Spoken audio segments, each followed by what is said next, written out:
क्या आपको पता है कि श्वसन की क्रिया हमारे शरीर में क्यों होती है? आइए इस वीडियो के माध्यम से समझते हैं।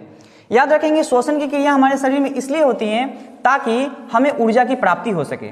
अगर हमें ऑक्सीजन नहीं मिलेगा तो हमें ऊर्जा नहीं मिलेगा, ठीक है। तो ऑक्सीजन से ऊर्जा कैसे मिलता है? तो ऑक्सीजन क्या करता है कि हमारे शरीर में जो ग्लूकोज बना होता है, जो हम खाना खाते हैं ग्लूकोज बना होता है, उससे क्या होता है तो हमें ऊर्जा देता है, और साथ ही साथ कार्बन डाइऑक्साइड और जल भी निकलता है।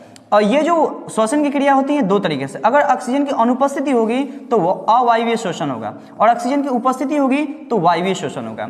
अब ये जो ग्लूकोज है, ग्लूकोज क्या होगा तो कोशिका द्रव में क्या होता है, टूटने का काम करता है। तो हम देखते हैं इसमें है कि पायरुवेट और क्या होता है एटीपी में बनता है, और एटीपी क्या होता है एडिनोसिन ट्राइफॉस्फेट ऊर्जा होता है, ठीक है, ऊर्जा का रूप होता है।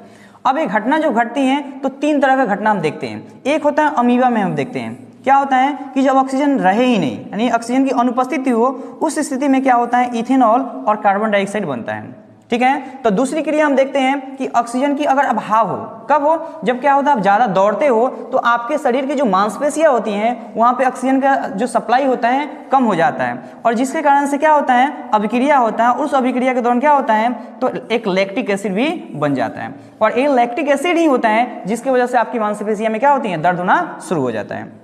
उसके बाद हम देखते हैं कि तीसरा चरण, यानी जब ऑक्सीजन रहे तो माइटोकॉन्ड्रिया में क्या होता है अभिक्रिया होता है। जब माइटोकॉन्ड्रिया में अभिक्रिया होता है, ठीक है, तो इसको हम बोलते हैं क्रेब्स चक्र चलता है, और क्रेब्स चक्र के माध्यम से ही क्या होता है तो कार्बन डाइऑक्साइड, जल और ऊर्जा की प्राप्ति होती है, और ये क्रिया हर एक समय हमारे शरीर में चलते रहता है, ठीक है, जिससे हमें निरंतर ऊर्जा की प्राप्ति होती रहती है। ओके, तो अगर आपको ये वीडियो इन्फॉर्मेटिव लगे तो आपको क्या करना है, इस चैनल को सब्सक्राइब कर लेना है। Thanks for watching.